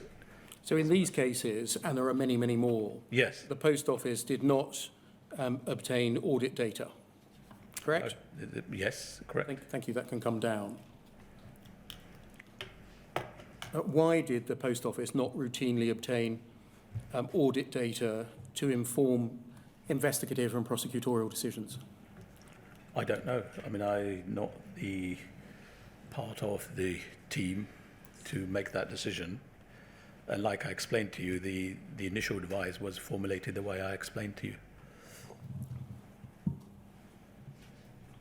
At the time, why did you think it was appropriate for the Post Office to launch criminal proceedings against branch staff without first confirming through audit data that there was proof of an actual loss? Well, in the whole business, including the lawyers, now, of course, we were wrong. Should have been requested. We didn't. We were led to believe that the system was perfect. We had training. I think even the trainer said it was a foolproof system. Firstly, I think when the system was first put in place, I went to training, and then I think when I moved to Old Street on the 1st of April, I took a lot of our barristers from the southwest, I think it was, and the Midlands for the training, and he explained it in such a way that he said, well, it's foolproof. You put in what you get out type of thing. And So who told you the system was foolproof? trainers who trained everybody on the Horizon system, including the legal team. And because I've been through the Misra case, I was conscious of the fact that every person who dealt with with any of the sub-postmasters should go on that training. I went on it. I took some of the barristers' chambers prosecutors, and nobody would prosecute unless they'd been on that training. So we were obviously misled, or whatever you like to call it, that the system worked very well. Was it the Post Office's strategy to put the onus on sub-postmasters to request audit data in prosecutions rather than the Post Office obtaining it and disclosing it as a matter of practice? Not that I'm aware of, but certainly what I explained to you, the way the initial advice was formulated to the investigation team, it should have done. They should have. I mean, it wouldn't have taken very long to put in a paragraph instead of getting somebody to do a witness statement to actually say, no, get this data. But nobody picked it up, and certainly people above me who had more experience and knowledge of it didn't, and I don't know whether I was in a position to do it or not to do it, but certainly we didn't. Can we look at the way that you approach things by using Miss Misra's case as an example and look at poll 305 3746?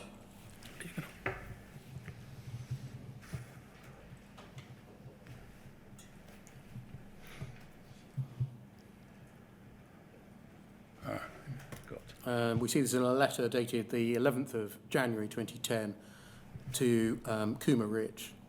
Oh, yes. Foot of the page, written by you. Yeah, that's me. And then if we scroll up, thank you. You say, I've now reviewed the papers in the above case, particularly your request for disclosure, and comment as follows. We will respond to all reasonable requests and seek material that may undermine the prosecution case and support your client's defence.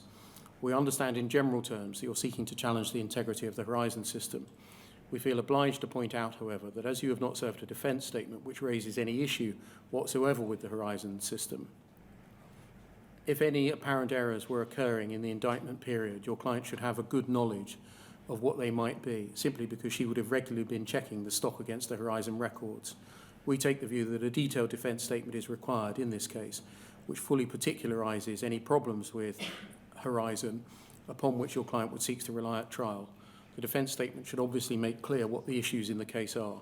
At the moment, we do not know whether your client still claims she was hiding thefts by members of staff and to what extent those alleged thefts contributed to the deficiency at the office. We are handicapped in fulfilling our disclosure obligations by the absence of an adequate defence statement. The credibility of your client may also be damaged at trial if no adequate defence statement is served. But was it the Post Office's general strategy, looking at this document, to require sub-postmasters to fully particularise the problems with the Horizon system in their defence? I can't give you an answer to that, but certainly in this particular case, it's the view we took. Yeah, I mean, the view I took. And I think I took it on the advice of I think it's gone to the Crown Court, hasn't it? Where are we? By this time it has. Yeah, it was in the Crown Court. In March. And what's the date of this email? Is it sort of... It's a letter, and I think if we scroll to the top, we'll see it's January 2010. So earlier in the year. I think there was...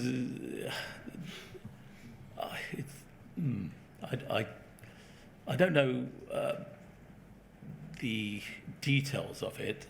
From what my recollection is, that it would help us to assist all parties if we knew what the starting point was. And I think the whole idea of a defence statement is exactly that. What is the issues? What is your client saying about the Horizon system or the operation of the apparatus? But you were placing a burden here on the sub-postmaster of particularising flaws in the Horizon system, weren't you? No, I don't think so. I think my approach, any case I dealt with, is always a corporation working together. And I think, I don't know who, was it Izzy Hogg? I used to have a long conversation with her, and, well, not longest conversations, but one or two longer. Now I said, well, look, we need to, can you help with this? Can you help with that? And I think in turn returned a lot of favours and said to her, look, I can do this, I can do that, and then we can actually agree on certain aspects so that I can start sort of moving or progressing this case forward. So the way this pads out was the defence statement was if they is that not the, I mean, I don't know. I mean, I going back now, I mean, trying to think on it.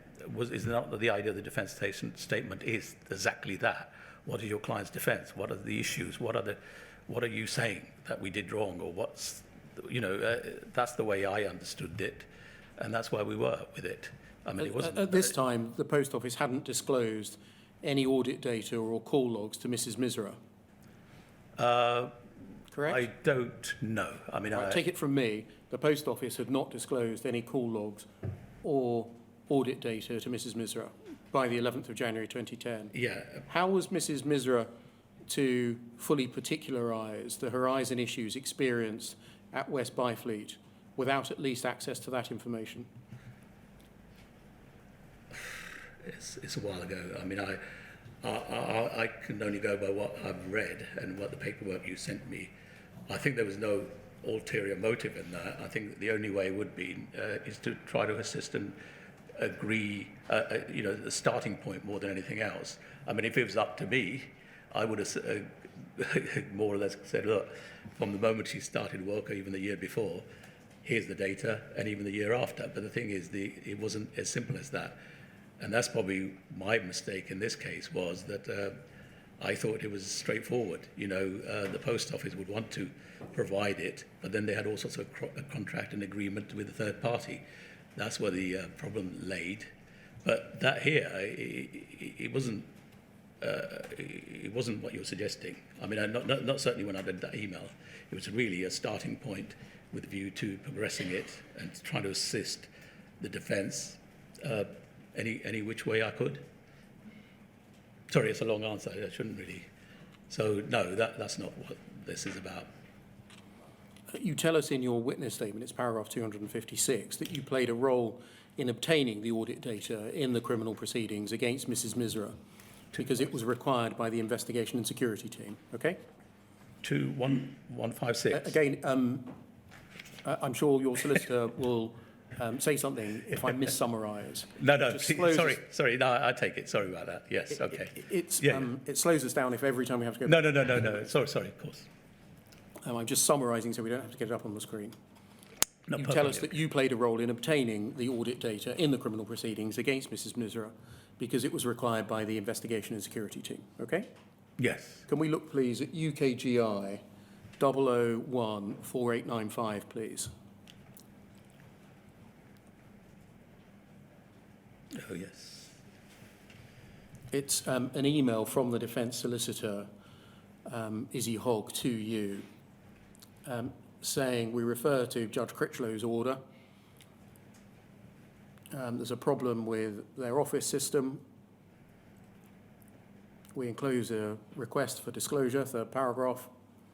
We note that your response makes a suggestion that our expert meets with your investigating officer and representatives of Fujitsu. Can we endorse that and emphasise that we have since July last year been requesting that our expert has access to data records, a request that has been repeatedly rebuffed on grounds of cost and the work involved? But why was the Post Office refusing to provide Mrs. Misra's defence expert with access to audit data? I don't know now, but I certainly, it was out of my hands. I think I did as much as I could, but then it was that contractual, commercial relationship that the Post Office had with Fujitsu, but it wasn't something that I didn't want or obstructing. I mean, obviously, I'm the lawyer in the case. I did all I could to progress it, help it along, but it was... You knew that the only way to test whether a problem had arisen at a particular office was for a detailed analysis to be undertaken of the relevant transaction logs, the audit data at a particular branch, didn't you? Yes, I accept that, but I mean, it was not lack of trying and not obtaining it. I wanted to obtain it. I mean, I think if you go back, I don't know, September, October, November, the first thing I did was to actually copied in the investigation and say, look, this is what the defence want to disclose, this is their inquiries, please deal with it. And then I think subsequently the matters transpired, it did. And if we fast forward a couple of years, 3 years or so, to poll 3060974,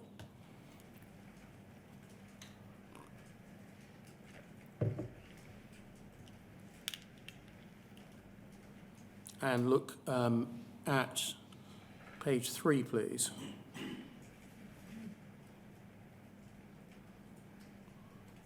Sorry, it's the bottom of page 2. We scroll down, please. 4 lines up from the bottom, you say the only way to test whether a problem has arisen at a particular office is for a detailed analysis of the relevant transaction logs to be undertaken, as happened in Misra case, the Misra case. And then over the page, I imagine the independent inquiry will be examining some, perhaps all of the cases on Second Sight's requested schedule. In none of these cases were the transaction logs ever examined, question mark. This is time-consuming, expensive, though it may be the only way to investigate the concerns raised by these former sub-postmasters. So you knew that the only way to test whether a problem had arisen at a branch was for a detailed analysis of the transaction logs, didn't you? Yes. Well, I said so, black and white. So if that was the only way to test whether there were horizon issues at a branch, why wasn't that obtained in each investigation and in each prosecution case? You know, as a previous, that's the way the post office operated. That's the way they dealt with it, like I previously advised, as I previously told you. Do you accept that expense and time is not a sufficient reason to obtain the audit data if it was the only way to determine whether there were problems at a branch? The expense and the time-consuming bit didn't affect me at all.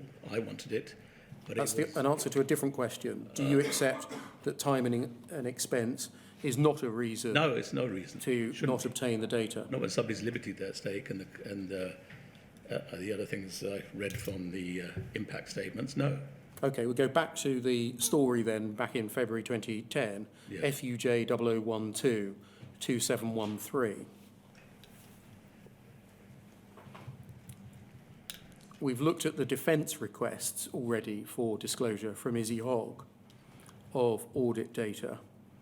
Can we look now, please, at an email to you from David Jones? If we just scroll down a little bit further. Thank you. You can see he's the head of legal in Fujitsu. Yeah, yeah. If we scroll up, we can see the date of this, February 2010. Jarnail, thanks for your email. I met this morning with Gareth Jenkins, who came back into the office briefly to meet with me. Gareth will help with this matter. Next paragraph, attached is a first draft, a statement from Gareth. As you will see, next paragraph, you will see that there are some areas where Fujitsu cannot deal with the defendant's expert's criticism as they're about polls, procedures, or requirements, and it seems evident there will be need for a poll internal expert who can work with Gareth to deal with these areas. And then this, one concern is that the Post Office Limited have not apparently requested transaction data for West Byfleet for the period and transactions in question. This would normally be provided in previous cases and would include Fujitsu extracting log files from the system to enable us to provide details of transactions. Surprisingly, this has not been requested in this case.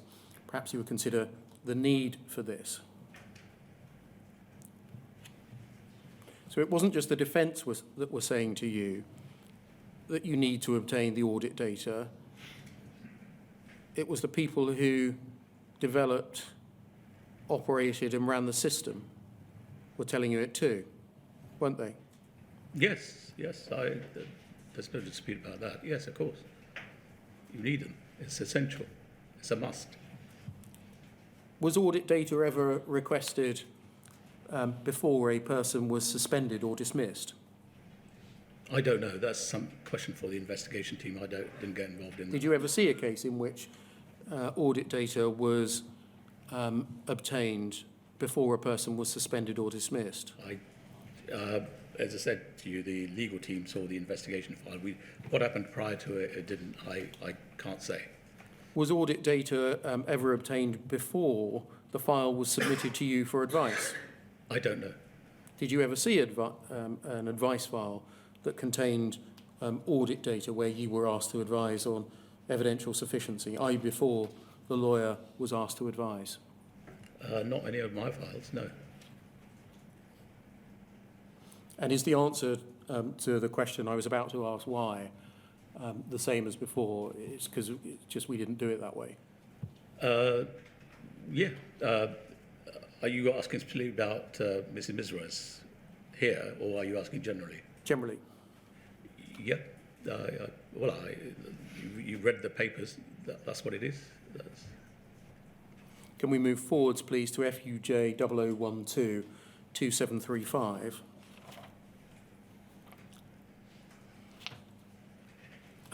This is the same day Mr. Jones, head of legal at Fujitsu, forwarding you an email from Mr. Jenkins saying, please see attached, and Gareth's comments on the need for an examination of the underlying log files and timing of this. And if we scroll down, please.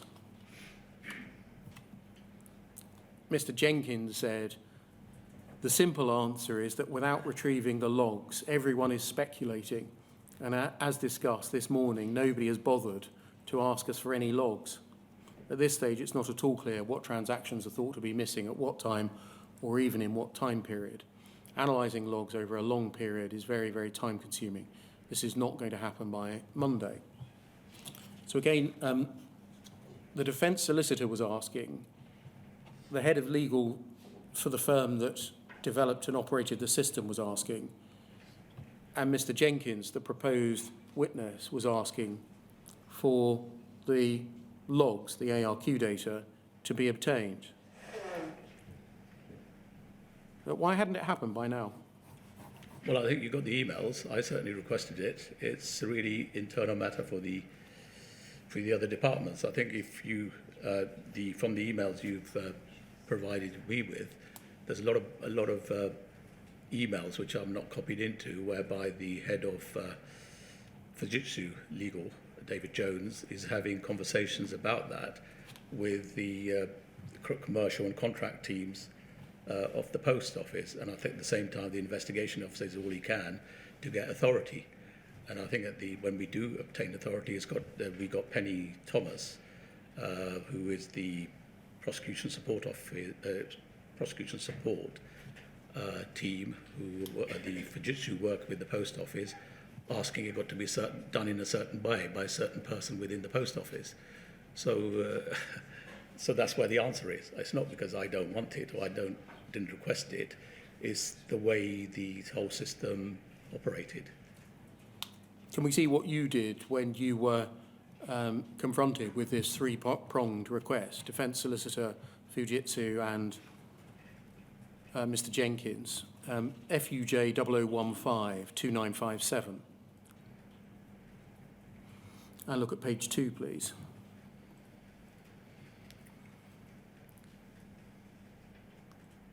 I should just look at the page 1 so you can see the date of this. And scroll down. That's it. Yeah. 8th. Scroll down a little bit more.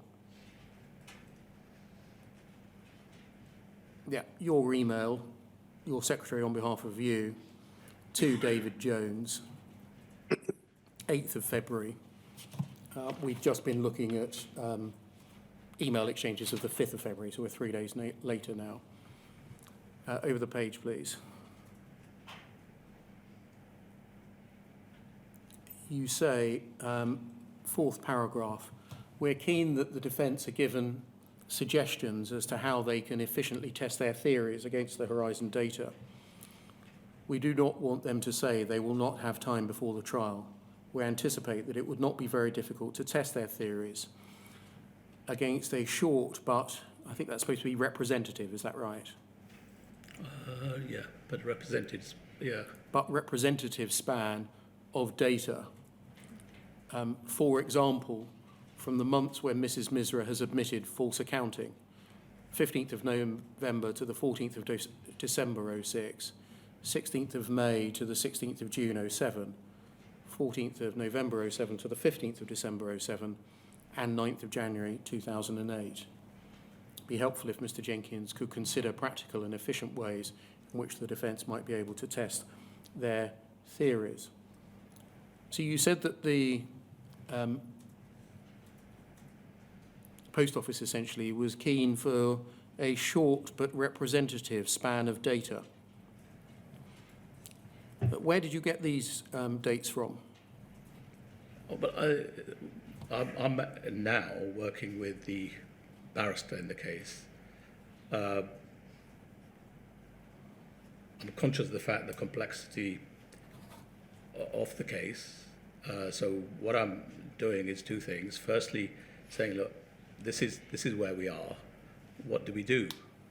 And I think his advice has been, well, let them start with this. And that's more or less what I've asked. So where did you, these dates seem to be dates for the months in respect of which Mrs. Misra admitted to false accounting. I think. What was the relevance of those months? I don't know. I mean, I'm looking. The problem I have today is that, or generally has been, is to because I can't go back in time. I mean, at that time, obviously, I had a lot more detail, a lot more information as to where we are. Today, I can't give an explanation as to where I got the dates, but certainly, it would have been from advice and discussions with the trial, the barrister who'd been briefed or instructed on that, because that's the way I worked. I always, before I'm making these sort of decisions, I would always get a formulated constructive advice before I move forward, and I was given those dates, say, well, this would be helpful, and suggest that, and I did. So do you think you got those from Mr. Tatford? Yes. Thank you, sir. So that's a convenient moment to break for the day. All right. Thank you very much. I don't suppose you'll want to talk about this case overnight, Mr. Singh, but if you do, please don't. All right? Thank you, sir. And we'll resume again at 10 o'clock tomorrow morning. Thank you, sir.